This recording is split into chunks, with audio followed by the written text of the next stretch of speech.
Hi, welcome to my YouTube channel. This is Notions1 and my name is Ben. Just checking this is recording. Yes, it is.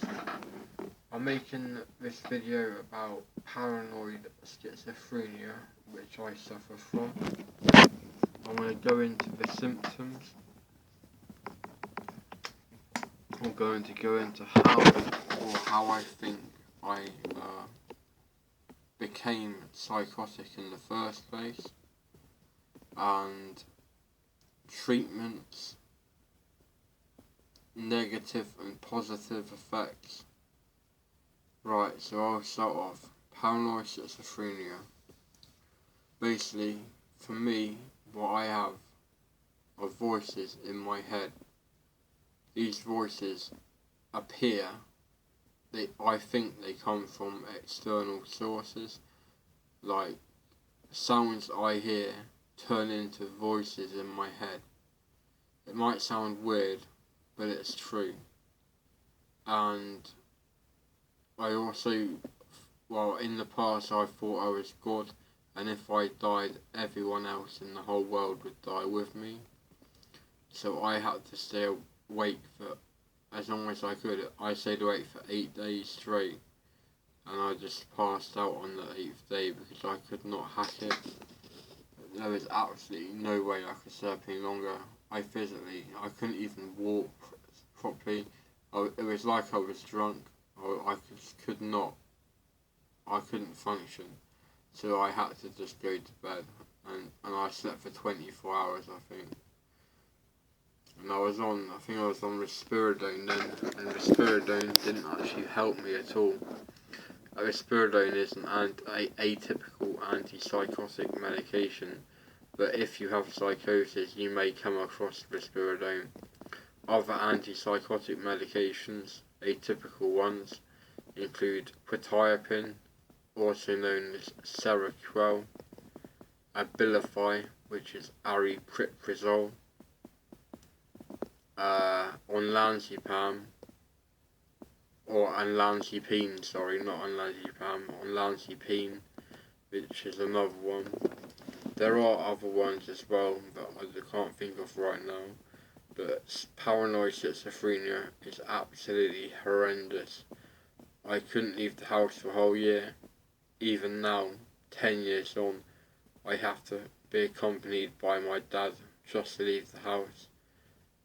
Just to go out, I have to go out with my dad if I want to go anywhere, and then I'll have to meet up with my mate, and he has to see me meet him or her before he leaves.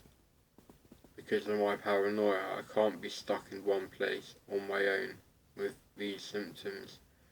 I have major anxiety because of this as well. I think the anxiety stems from all of the paranoia that I suffer, and there isn't much they can do about it other than what they did was put me on a benzodiazepine called lorazepam, and since then I've been on diazepam for 5 years, which is also known as Valium. You'll probably know this drug quite well. It's very addictive. Like all benzodiazepines are very addictive. They call it habit forming, but I would not call a physically addictive drug habit forming, ever. Doctors just try and get away with murder, and it almost is murder because you can have seizures from sudden benzodiazepine withdrawal.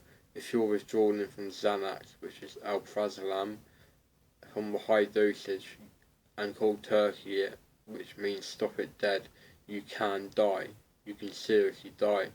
It's the same or similar to alcohol withdrawal, because benzodiazepines work on the GABA receptors in your brain, which is the same as which alcohol work on.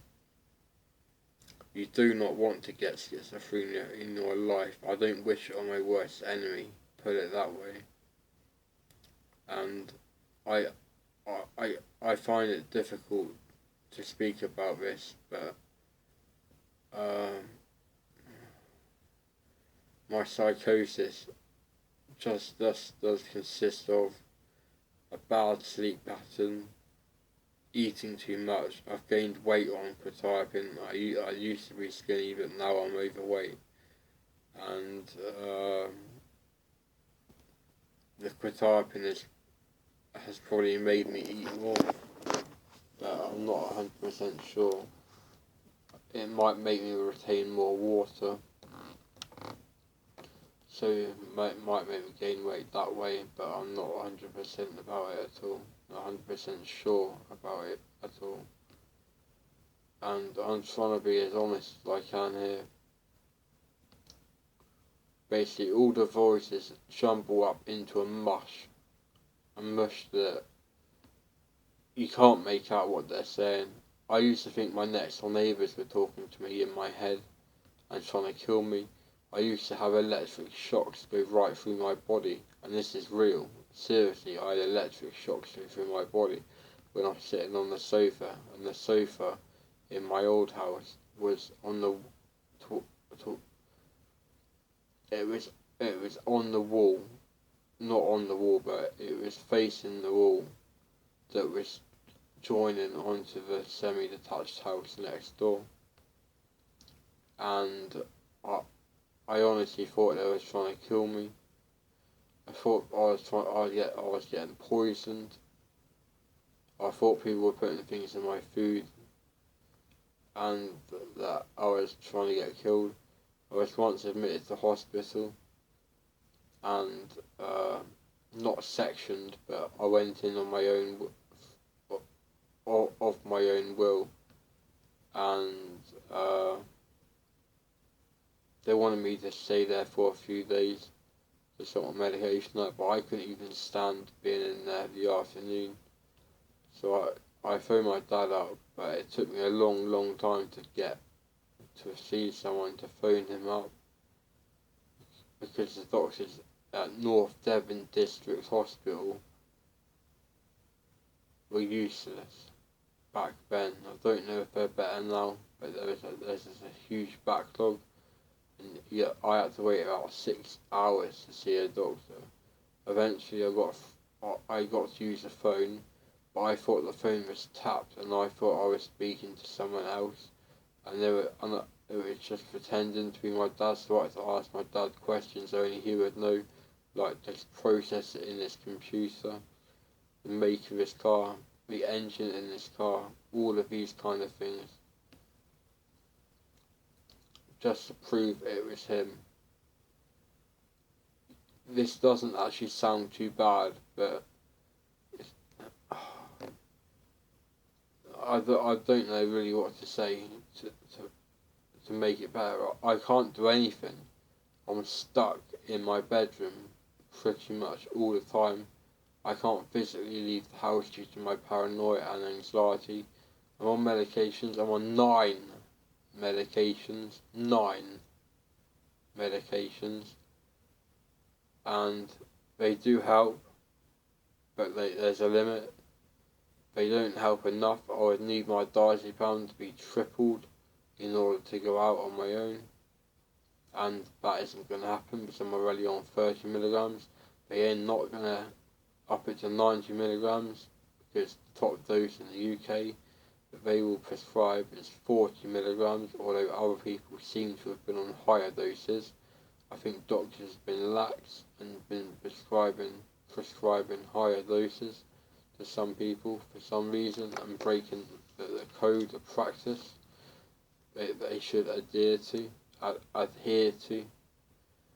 Anyway, you don't want paranoid schizophrenia in your life, so please don't do drugs and end up like me, because it is not a nice place to be, and that's quite a good rhyme.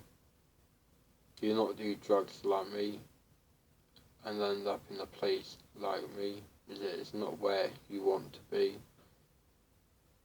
Anyway, I'm going to finish this video now. Thanks for watching. Press like if you have liked this video, and subscribe to my channel if you want to see more videos of this, radio control cars or computer related stuff. and comment below if you have any questions about my medications or anything to do with this video. Thanks a lot for watching. I appreciate your time. Thank you and have a nice day. Bye.